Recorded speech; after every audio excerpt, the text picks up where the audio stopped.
Բարելույս հարգելի ժողովուրդ, հարգելի գոլեգաներ,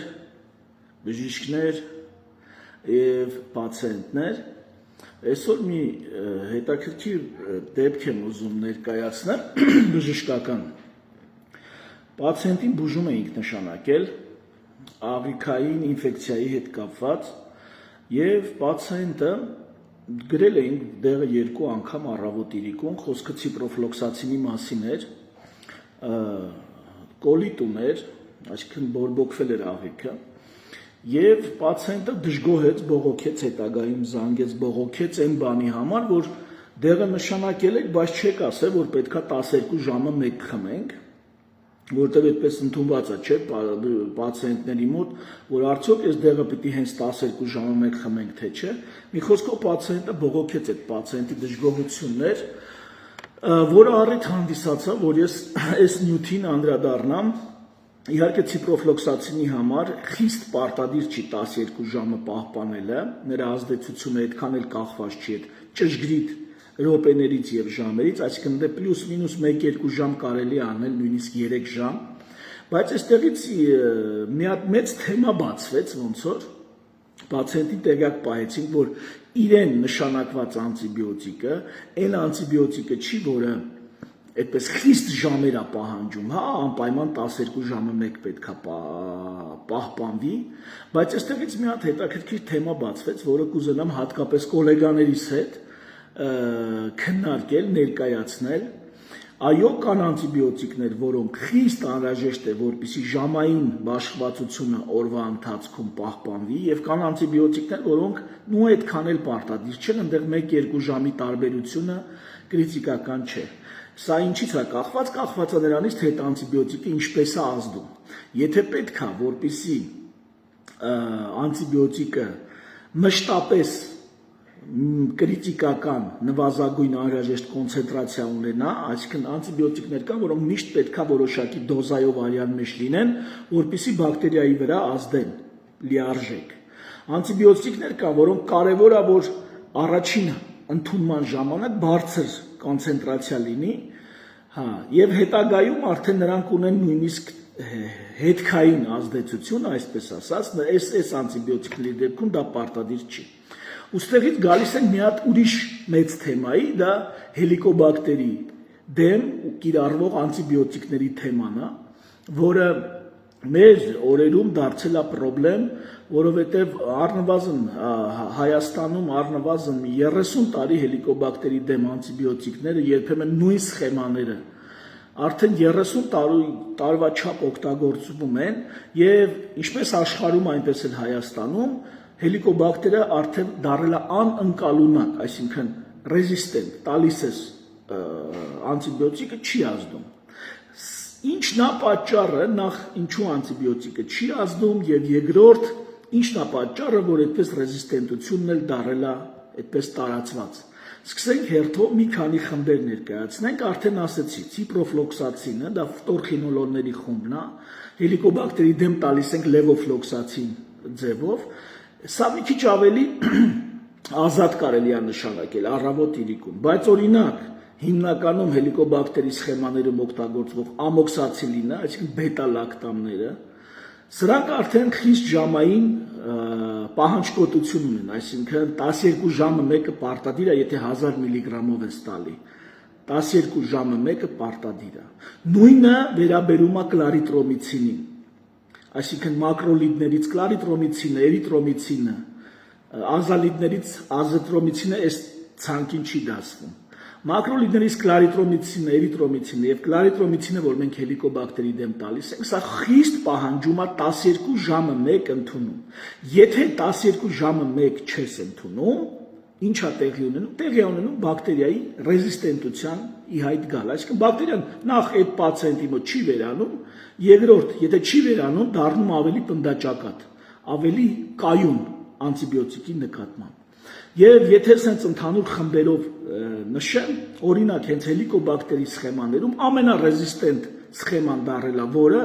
դարել է կլարիտրոմիցին ամոքսացիլին սխեման։ Այս սխեմայով ովքեր անտիբիոտիկներով ովքեր բուժում են, ամենաքիչ արդյունավետությունն է տալիս։ Ես դա նկատել եմ 2015 թվականից եւ 2015 թվականից հետո այս սխեման հիմնականում չեմ օգտագործում, թեև շատ տեղերում միջև հիմա գաստրիտի խոցի բուժման համար, հելիկոբակտերի դեմ բուժման համար կլարիտրոմիցին եւ ամոքսացիլին սխեման օգտագործվում է։ Ես շատ օգտագործել եմ լևոֆլոքսացին, ամոքսացիլին սխեման։ Սա ավելի լավ է ազդում, ավելի ճիշտ է ազդում։ Սա վերաբերվում է այս հելիկոբակտերի սխեմաների հետ կապված, վերաբերում է նաև պրոտոնային պոմպի ինհիբիտորներին, այսինքն օմեպրազոլը, որ տալիս ենք,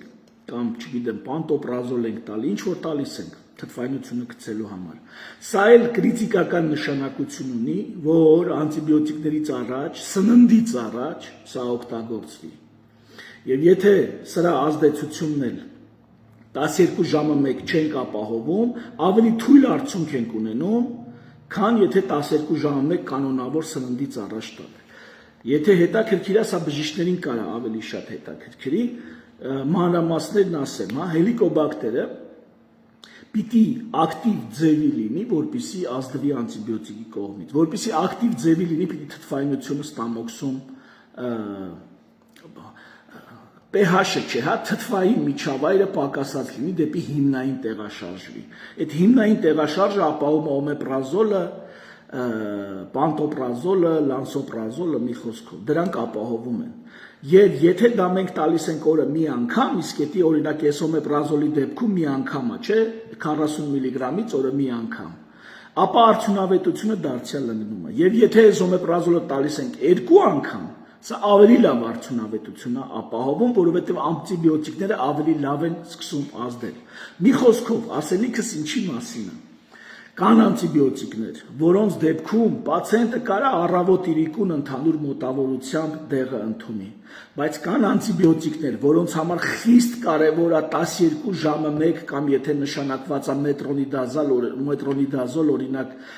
8 ժամը մեկ պետք է պահպանվի, որտեղ օրը 3 անգամ ենք, չէ, մետրոնիդազոլը տալիս, կամ երբեմն սիստեմաներով են բուժումն անում, օրը 2 անգամ սիստեմա անելով։ Սա եւս մետրոնիդազոլի դեպքում անթույլատրվել է։ Նախ ընդհանրապես հելիկոբակտերի դեպքում սիստեմաներով բուժելը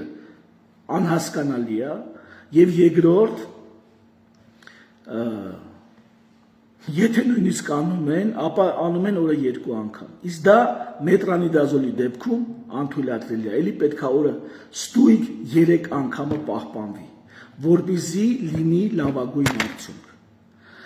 Եթե հետաքրքիր է ռիֆաբուցինի համար ասեմ, շատ հազվադեպ է կիրառվում, դա օրը 2 անգամ որոշակի մոտավորությամբ կարելի է անել,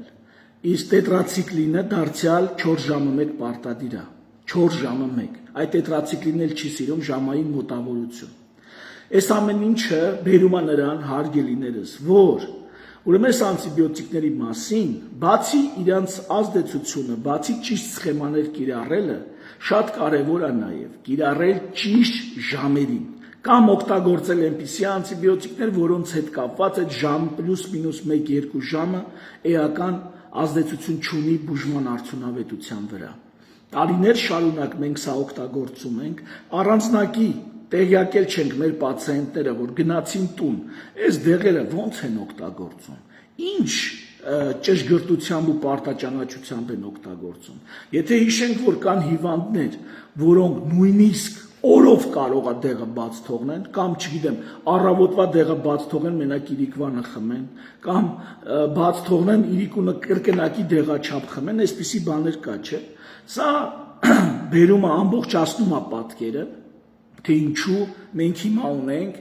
հելիկոբակտերի կողմից ձևավորված ռեզիստենտություն, այսինքն կայունություն մեր տված անտիբիոտիկների նկատմամբ։ Եվ եթե ուզում ենք, բժիշկներով ուզում ենք,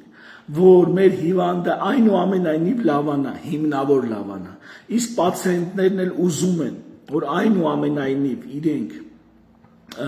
հիմնավոր բուժվեն, ապա այն անտիբիոտիկները, որոնք ժամային գրաֆիկը խիստ ճշգրիտ պահպանելը անհրաժեշտ, դրա մասին պետք է նախապես տեղեկացված լինեն։ Եվ մեր դեպքում արդեն, թեև ցիպրոֆլոքսացինի մասով այդ ստույգ ճշգրիտ ժամային, ուրեմն միջակայքը պահպանելը պարտադիր չէր, այդ հարցը ինձ բերեց այն մտքին, որ թերևս պացիենտները ճիշտ են, որ մենք բացի այն, որ պետքա նշենք դեղը առավոտ իրիկուն, ու ինքը ըստ իր պատկերացումներով առավոտ իրիկունը ոնց կհասկանա, ոնց կընկալի, այնց էլ կօգտագործի, պետք է այնուամենայնիվ որոշ անտիբիոտիկների համար հատուկ նշել, ցուցում տալ կամ ռեցեպտի մեջ ֆիքսել, որ դա պետք է պահպանել ստույգ ժամային գրաֆիկով։ Ես ինքս օգտագործում եմ հիմնականում 90% դեպքերում այնպիսի սխեմաներ, որտեղ այդ խիստ անհրաժեշտ, այդ խիստ պահպանելը անհրաժեշտ չի, բայց այնուամենայնիվ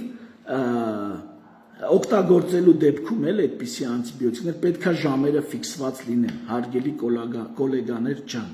Մի խոսքով սրա մասին էի ուզում ասել, չգիտեմ ինչքանով է հետաքրքիր, բայց ամեն դեղ ունի